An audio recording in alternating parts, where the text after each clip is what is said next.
Canada के वजीर आज़म mark Carney ने कल वर्ल्ड इकोनॉमिक फोरम पर एक ऐसी तकरीर की है जो शायद तारीख में हमेशा याद रखी जाएगी। मार्क कार्नी शायद वो पहले मगरबी रहनुमा हैं जिन्होंने पहली मर्तबा खुलकर मगरब और बड़ी ताकतों की मुनाफकत को एक्सपोज किया है।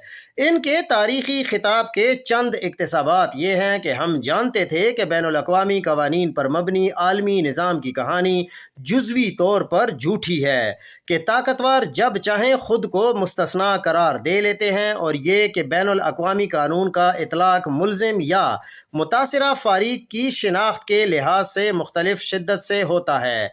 ये फ़िक्शन कारआमद था और ख़ास तौर पर अमरीकी बालादस्ती ने अवामी फ़वाइद फ़राहम किए। इसीलिए हमने खिड़की में वो बोर्ड लगा दिया, ये सौदा अब काम नहीं करता।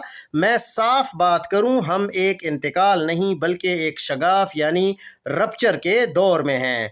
बड़ी ताकतों ने मुआशी इंज़माम को हथियार बना लिया है। दबाव के लिए महसूलात, जबर के लिए मालियाती ढांचे, सप्लाई चेन्स को ऐसी कमज़ोरियां बना दिया गया है जिनका इस्तेहसाल किया जा सके। आप बाहमी फ़ायदे के इस झूठ में नहीं रह सकते जब इंज़माम खुद आपकी महकूमी का ज़रिया बन जाए। वो कसीरुल जहती इदारे WTO अक़वाम मुत्तहिदा COP ख़तरे में हैं।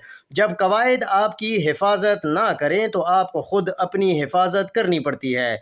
किला बंद दुनिया ज़्यादा गरीब, ज़्यादा नाजुक और कम पायदार होगी।